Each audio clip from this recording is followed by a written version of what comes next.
Hello and welcome back to Fantasy Nuts UK. This is the What's Next series, and today I'm joined by SC Romero. He is at the PPR show on Twitter and YouTube, and he's a writer for RPO Football. What is going on, bro? Let the bus, man. Just excited to be here. Talk about some free agent wide receivers. I appreciate you having me on, and definitely a fan of the show. And yeah, the PPR show. You follow me on Twitter, and looking forward to just having some good football talk today. That's it. Let's get after it. Anyway, as SC just says, we are talking about the free agent wide receivers. There ain't too much on the market really in terms of like that top tier talent, but one guy who was recently cut, Robert Woods, he's over 30 now and he commanded a big contract with the Titans, but I'm interested to see a landing spot for him. What about you? No, same thing. I mean, Robert Woods. We saw him with the Rams. He showcased some high talent, some good target share there, and I think he's a good veteran, whether he goes to a team that's like a win now or whether a team that has some rookies, to coach those young rookie talented wide receivers as well. I think Robert Woods being old is definitely someone that a team should look for and something that you could probably buy low in your fantasy teams right now as well. Yeah, absolutely, man. If he lands somewhere favorable, like the Titan system did not suit him at all. Right. He gets involved in the running game a little bit as well when he was in LA. Do you think a return to the Rams could be on the cards now? A-Rob's been given permission to look for a new team. Yeah, actually, I have my two teams right now that I think are favorite for him are the Los Angeles Rams, simply because they're hurting on the cap space, right? But I think Yeah, he's someone you could get a buy low, work a deal with, be like, hey man, bring us back, come back, because I really think the Rams are in like a win now situation. I think last year was just a fluke, and they realized they weren't doing anything. So like Matthew Stafford and Cooper Kupp and Donald, all the players were like, all right, let's take a year, relax, get healthy, and let's go full throttle here. And I think they can sell that to Robert Woods to be like, hey, come back, let's try to win it again, and let's go out with one last bang. My other team that I really like for him right now is the Chicago Bears. As I mentioned, the young rookie wide receivers, Claypool and Mooney, I believe, are both free agents in 2024. So bringing him in to be like, hey, here's a veteran to show you all the way.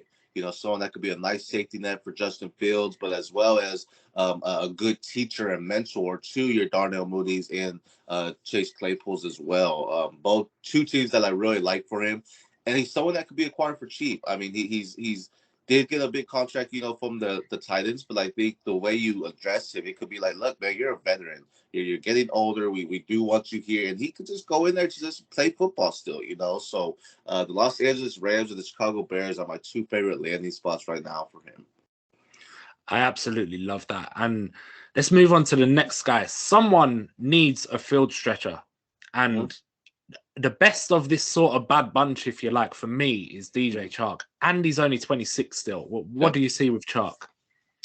Shark, I agree. His biggest issue has been staying healthy, but I think when he is healthy, and he showed it last year with the Lions, that he can still be that field stretcher player, and that's something that a lot of teams do need, and especially in that youth. I mean, his best game I think was in 2019 in Week 5 against the Carolina Panthers. He with 11 targets, 8 receptions, 164 yards, and 2 touchdowns. So when you see someone like that has a dynamic game, they have the potential, right? But again, his health has been the issue.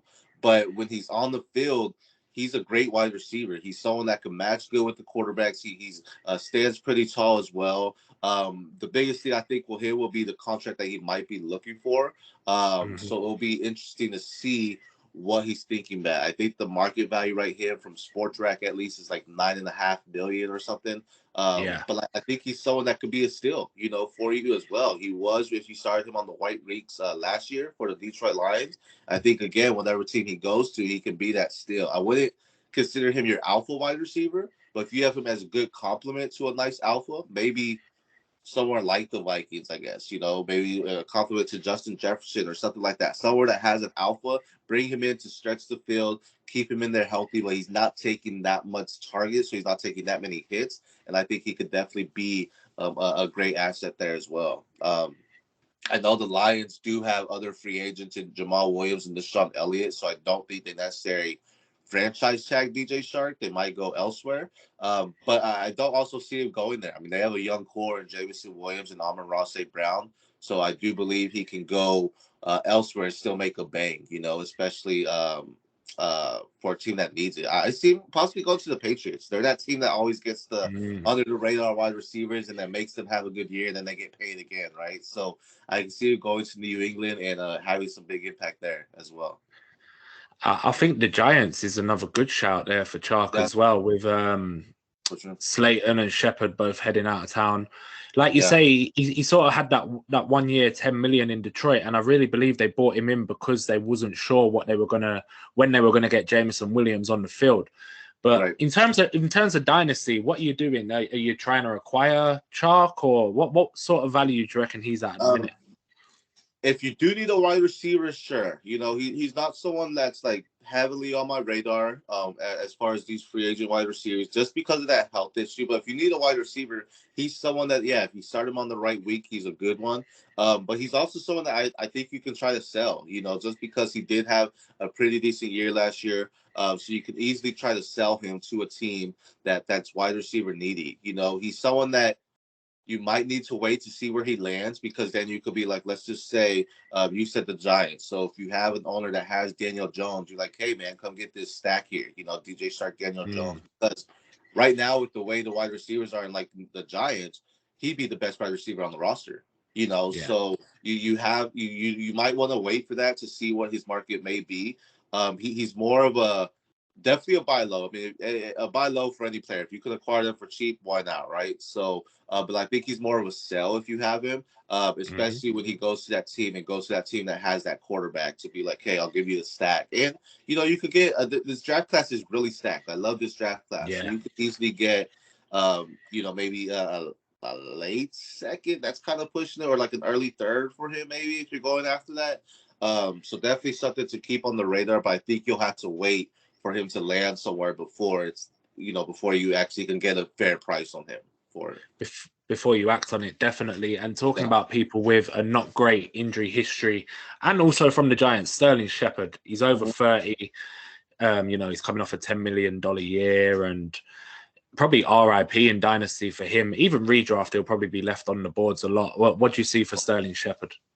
You hit it right on the money, man. Like with Sterling Shepard's healthy, he's great. I mean, it was looking great when he was on the field with the Giants. Every time he has been on the field with the Giants, he's looking phenomenal. The fact is, though, to be true, he had an Achilles injury last season. He had an ACL injury. He's over 30, as you mentioned. Personally, I think this is time for Sterling Shepard to hang it up. And that's not to do with his talent. The talent's there, but it's like, man, you're getting up there in age. Save your body, save yourself. Go enjoy your time off, retire from it, and do your own thing, But if someone wants to take a shot on him, a great wide receiver, someone you can definitely stash, because no one's necessarily looking at him. You can probably acquire him for way less than any wide receiver that we're going to talk about, just because of the injury history. And it's definitely someone that can pay off when he is on the field. But for me, if I don't necessarily have that roster spot, I'm not going to acquire him, just because I don't want to have to worry about, all right, who am I going to cut? Even when it's going to guys that really didn't see the field at, like a Jameson Williams, not cutting him over Jameson Williams, even though Jameson Williams had a hurt year last year, half the season. So I really think he's a tough one. He's a tough one. You want to wait till he gets signed, but even then, you're gonna be iffy. It's like you could probably get him on the free agency board. Your team, whoever has, is probably cutting him as well. So don't be aggressive towards him. Wait to see what the owners do, and then go after him, because he can be a solid wide receiver when he's healthy and on the field. Fact is, he's older. Those injuries have played a part, so it's gonna be hard to see his future moving forward. The next dude on the list, he was primed for a big role last year, and it never really panned out. It hasn't panned out. He's had flashes. Allen Lazard, he's now 27. He's not returning to Green Bay. I've seen him linked with the Chiefs the last couple of days, which is a strange one for me. Totally unofficial, of course. But what do you think with Lazard? What are you doing with him? He was one of my buys last year, because everyone was out, and it was like like you said, he was primed for a big role. So I was really excited to see it. You kind of saw it the first couple weeks, but then you had your Romeo Dubs come in, you had your Christian Watson come in, so they realized, hey, we have a young core, right? So yeah, they are moving in. I too have seen him linked with the Chiefs, and that gets me excited, because apparently the Chiefs front office do like him. From my understanding, it looks like there's someone that's going to go after him, and when you have quarterbacks like your Patrick Mahomes, your Brady's, your Burrows now, your Peyton Manning's back in the day, your Aaron Rodgers, you always want to get those wide receivers that are linked to them, right? So if he goes there, that's a definite buy if you can. But then also it's a definite sell, because his value goes up when he gets those star quarterbacks, right? So that's probably a definite sell, especially if he goes towards Kansas City. Who's he had to beat? Juju's a free agent as well, so it's what Mecole Hardman and MVS. So Hardman's a free agent too. Oh, well, see, so just MVS, and that's someone that you can. I mean, Sky Moore, he didn't really show it, so he definitely can go in there and be that guy. Before I heard about the news about Kansas City, I had him possibly going to Chicago, Detroit, staying in the NFC North, or even Atlanta. Somewhere that needs a solid wide receiver too. Because I don't see him as a wide receiver one. In KC, he can fill that role, but I see him more as a high wide receiver two, just because of his height, his build, his speed, and his ability to make the contested catch. So he's definitely someone that I would personally try to buy low again this year, right now, because then if he goes to Kansas City and you have him, you can probably flip that buy low into a sell high again, just because the name Patrick Mahomes is behind him, and that alone. For any wide receiver, I'm like, hey, I really want a part of that juice, So it'll be interesting to see what he'll be doing, and what he will accomplish, in this next season. I don't see him as an alpha, but he's a solid wide receiver too, and someone that can get you, 9 to 12 fantasy points a week, any given week. Yeah, someone you could probably put in your flex if he was with Mahomes. But the thing with Patrick Mahomes is, after Kelsey, and even when Hill was there, Kelsey and after Hill, he spreads it about. It's going to be boom or bust a lot. So for your best ball leagues, if Lazard lands in Kansas City, I don't mind that as a late pinch, because he will have them splash weeks. But next guy on the list, and it's probably my favorite on this list, actually, reliable option. If you get him a quarterback and some red zone looks, the wide receiver 2 upside is more than there. Jakobi Meyers. Yeah, no, my favorite wide receiver on the board as well.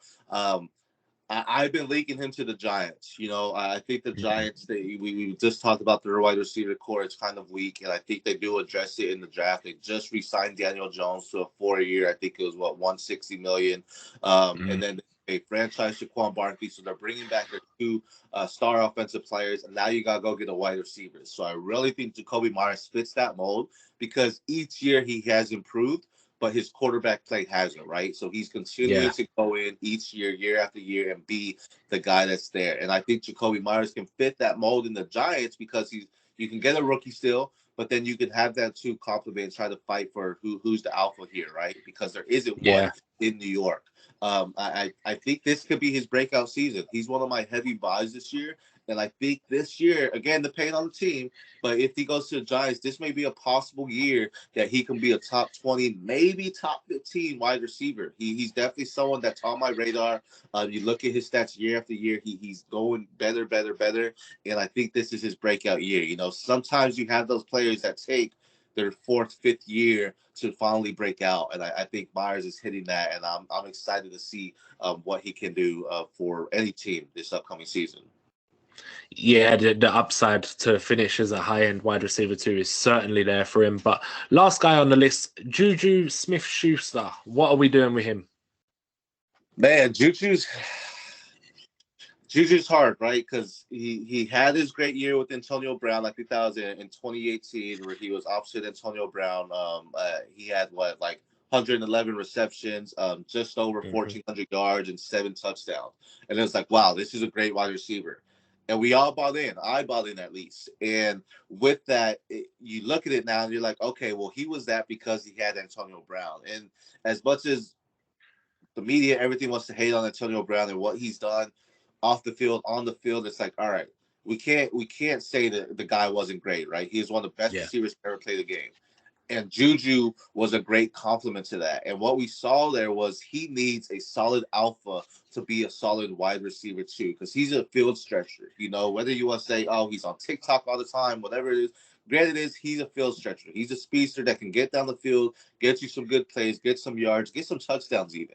But I do think he's someone that needs to be a solid wide receiver too. If he goes into a wide receiver one role again, that's very hard to see what he can do. Right now, I do have him tied to either New England, the Giants again, or even Baltimore, because I believe last year, before he re-signed with Pittsburgh, Baltimore did give him an offer, but then KC also did, but he chose Pittsburgh again. Not last year, the year before. And then last year, he chose Kansas City. So it's like I like Juju, man. It's just very hard for me to. He's not a buy for me just because of his such inconsistency. But he's someone that if you have him, I'd probably try to sell him. I think KC was probably like the last straw for him in the sense of to be like, hey, you're an alpha, because he had the opportunity to do that and he didn't go through with that. So definitely someone that you can try to sell. Maybe someone that you need to wait for that team to see where he's at. But if he goes somewhere again with like a Justin Jefferson or with like a let me just see who's another solid receiver. Even like a Michael Pittman, I guess. Just someone, Jamar Chase. You're not going there because Higgins is there, but someone that has a solid alpha, bring him in, be your wide receiver too, be your field stretcher, and then you could see some big bang from him as well. See, I think Dallas wouldn't be bad, but him and CeeDee Lamb are quite similar. Yeah. The best case scenario for fantasy football is Juju returning to Kansas City. For sure. Because he had a rough year last year with injuries, and he took a little while to get going at the start, and then he had weeks where you could put him in your flex and just leave him there, unless obviously it was Thursday, then you take him, put him in your wide receiver spot. And he was in that range of 12 to 15 points comfortably for a few weeks, and then he got hurt again, and it was suiting him with getting into that system with Andy Reid. Obviously, he's a magician, with Kelsey as the main target, and it was suiting him again, similar to, like you say, when he was with Antonio Brown in Pittsburgh. Mm-hmm. And I think if he was to return to Kansas City again, that's your best chance to see Juju of old, almost 2018 Juju. Yep. But teams with a lot of cap space, just to run through it, that could potentially snag these guys: Chicago, Houston, the Giants, the Patriots, Green Bay, even they could maybe take someone cheap. The Titans, they got rid of Woods. They need a wide receiver. The Chiefs, Arizona, the list goes on. Everybody needs wide receivers. Right. Other guys that could affect the market because they've been allowed to look for teams: Allen Robinson, Brandon Cooks, maybe DeAndre Hopkins. That leaves holes in the Rams, and we've mentioned Houston already with Cooks leaving. But yeah, that is about that. Yeah, no, I mean Houston's very interesting because they got a new coach, they got a new idea, new mentality going in there. So I'm definitely interested to see what they do in the wide receiver room. DeAndre Hopkins is a great person you mentioned because he was out for the first 6 weeks, right, for the suspension. Mm-hmm. Came back and he showed, I'm still a wide receiver one. I know he has right now, but also a return to Houston. DeMeco Ryans is back there. He's a Houston original when it comes to the linebackers. So possibly a return there. Allen Robinson had his opportunity in LA and didn't come through. So it's like, hey, here's still a guy that has been a wide receiver one, in years past. So he's possibly a big share as well. And Brandon Cooks, I think you have a lot of teams in the top 10 of the draft right now that are addressing the quarterback position, right? And Brandon Cooks has proven time and time again he's a solid safety net for your wide receivers. He's kind of the one more underrated players when it comes to wide receivers, but he's always consistent in making those big deals. So, I mean, there are some teams with a lot of cap space with some good wide receivers on the market that you don't have to make that bang to go after them. You don't have to put the Christian Kirk money on them, if you will, but you can still, put some good money on them and bring them in, and they could be a solid asset. So when the free agency market hits, it's going to be exciting, definitely excited to see. And as you mentioned, we have some guys that have been given the opportunity to say, hey, you can go talk to some teams and, go see what the market's out there for you. So definitely some exciting. We'll see a lot of moving around, I think, once that hits. And the wide receivers, you can probably expect a boom like we saw in Christian Kirk last year as well. Yeah. Absolutely. And that is that for this time. SC, thank you so much for joining me. Let everybody know where they can find you again. Yes, sir. SC Romero, you can find me at the PPR Show on Twitter, at the PPR Show on YouTube, not at the PPR, but the PPR Show on YouTube. And I am a writer for RPO Fantasy Football. So check out my articles, post them on Twitter and everything. I really appreciate you having me on, man. Definitely excited to be here. And, until next time, man, I appreciate it. Definitely. That is that. Don't forget to like and subscribe. And until next time.